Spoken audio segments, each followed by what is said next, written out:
শিক্ষা দেন তিনি হলেন দ্বিতীয় গুরু। আর গোবিন্দ বলছেন, ওগো ভক্তগণ শোনো তৃতীয় গুরুকে। বলি আমি তোমায় বলি, আর কারোকে আমি বলি না। আমার যে ভক্ত থাকে আমি তাকে যে আমার মনের কথা খুলে বলি। ওগো ভক্তগণ শোনো মনে দিয়ে তৃতীয় গুরুকে। গোবিন্দ বলছে, বলি কেন দাতা গুরুরূপে আমি ভগবান। এই তিন গুরু মহিলা তোমাদের বিদ্যমান। যদি কেউ ধর্মের অনুরাগী হতে চায় সে যেন সমানভাবে এই তিন গুরুকে সেবা করে। তাই গোবিন্দ বলছেন, যে গুরু ভজে সে আমায় ভজে, যে গুরু ভজে সে আমায় ভজে, আর যে গুরু পূজে সে আমায় পূজে। গুরু হলেন কে? গুরু আমাদের কি করেন? গুরু ভোজ বিপিন বসাবে, গুরু ভোজ বিপিন বসাবে, গুরু ভোজ নাম জপাবে, গুরু ভোজ হরি সে মিলাবে। তাই গোবিন্দ বলছেন, যে গুরু ভজে সে আমায় ভজে, আর যে গুরু পূজা করে সে আমারই পূজা করে।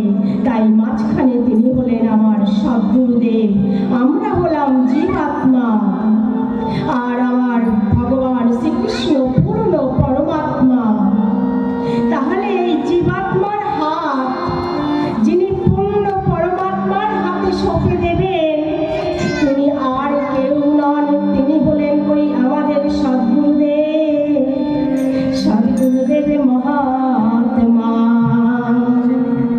তাই গুরুর শরণ না করলে, গুরুর হাত না ধরলে আমরা পরমাত্মার কাছে পৌঁছাতে পারবো না। আমরা জীবাত্মা, আমাদের মধ্যে কোনো শক্তি নাই, আমাদের মধ্যে শক্তি থাকে স্বল্প। সেই শক্তিটুকুও আমরা অপচয় করে ফেলি। ঘরে ঘরে কলহ, বিবাদ, লড়াই, ঝগড়া, পরনিন্দা, সমালোচনা, এই সব কিছু করে না যে জীবাত্মার ভেতরে যে স্বল্প শক্তিটুকু থাকে সেই শক্তিটুকু আমরা ক্ষয় করে ফেলি।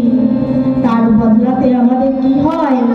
তার বদলাতে আমাদের এই জীবনটা শেষ হয়ে যায়। তাই এখনো যে সমস্ত মায়েরা গুরুর চরণ ধরেননি, গুরুর হাত ধরতে পারেননি, তাহারা আজও বলছি গুরুর শরণ নিন, গুরুদেবের কাছ থেকে দীক্ষা মন্ত্র নিন। গুরু মন্ত্র হলো আমাদের রক্ষা কবচ। যে গুরু মন্ত্র দিনে রাতে 24 ঘন্টা জপ করবেন, ওই রক্ষা কবচের মতো গুরু মন্ত্র আপনাদের চারিপাশে রক্ষা করবে। বিভূতি যোগে গীতাতে ভগবান শ্রীকৃষ্ণ বলেছিলেন যে যজ্ঞের মধ্যে আমি জপ যজ্ঞ। তাই জপ করুন। কি জপ করবেন? গুরুদেবের প্রদত্ত নাম। গুরুদেব যে প্রদত্ত মন্ত্র আপনাদেরকে দিয়েছেন সেই মন্ত্র জপ করুন অহর্নিশি। গুরু মন্ত্র যখন জিহ্বা দ্বারা আপনার এই জপযজ্ঞে আহুতি দেবে, এই হলো আমার জপযজ্ঞ, এই যে আমার মুখের বদল, এই হলো আমার যজ্ঞশালা। আর এর মধ্যে যে আমাদের জিহ্বা আছে না, এই জিহ্বাটি হলো আমার আহুতি। জিহ্বা দিয়ে গুরু মন্ত্র জপ করতে করতে জপযজ্ঞের মধ্যে আহুতি প্রদান করুন। তস্मै স্বাহা, তস্मै স্বাহা, তস্मै স্বাহা, তস্मै স্বাহা। আহা, জপ করে দেখুন এই জিহ্বা দিয়ে। এমন জপ করবেন না যে জপের দ্বারা আপনাদের সংসার থেকে কোনোদিনও কলহ ছাড়াবে না। অনেক মায়েরা বলে গুরু মন্ত্র নিয়েছি, গুরুদেবের কাছ থেকে দীক্ষা নিয়েছি, অথচ আমার কোনো কল্যাণ হচ্ছে না মা। সর্বপ্রথম কল্যাণ হলো নিজের আত্মকল্যাণ।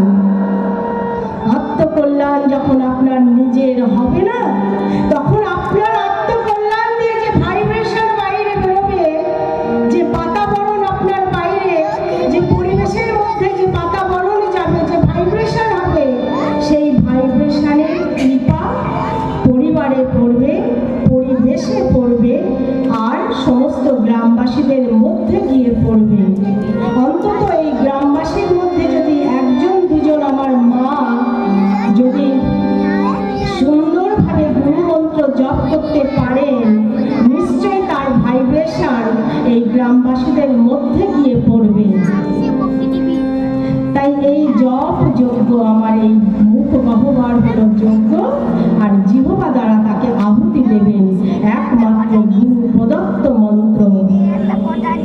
শূর্পণখাও কিন্তু নাম করতো। আমি যে বললাম না, এমন মন্ত্র বলবেন না, জপ করবেন না যেটাতে আমার সংসারে কলহ হয়।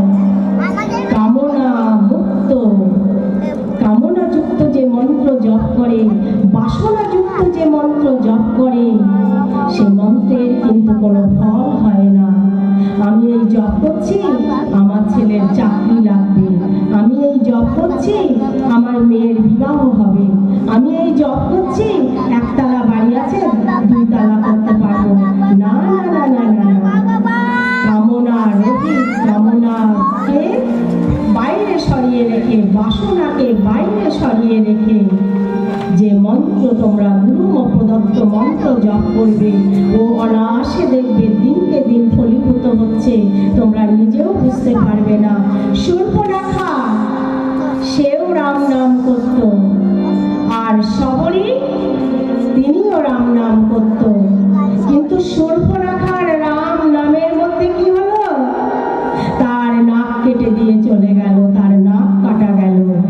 আর শবরী রাম নাম করত, কি হলো? তার মধ্যে বিশ্রাম এলো, সে রাম দর্শন পেল, আর শূর্পণখার নাক কাটা গেল। তো কামনা বাসনা ছিল শূর্পণখার রাম নামের মধ্যে, তার গুরু প্রদত্ত মন্ত্র ছিল না, তাই তার নাক কাটা গেল। আর শবরী, যাকে গুরুদেব বলেছিলেন, শবরী तेरे घर में राम आएंगे, तू এই নাম জপ কর, तेरे घर राम आएंगे।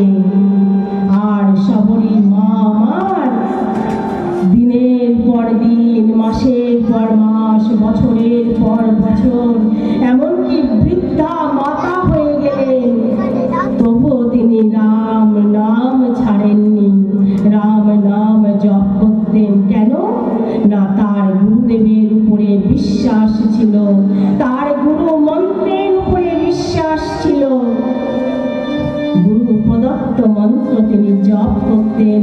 তাই একদিন তার ঘরে রাম এসেছিলেন। তাই গুরু প্রদত্ত মন্ত্র আপনারা শ্রদ্ধা সহকারে, ভক্তি সহকারে, নিষ্ঠাভাবে নাম জপ করবেন।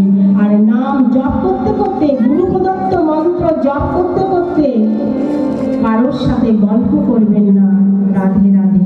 কারোর সাথে গল্প করবেন না, সম্পূর্ণ ধ্যানের মধ্যে দিয়ে স্মরণ করতে করতে নাম জপ করবেন। বলো শ্রী সদ্গুরুদেব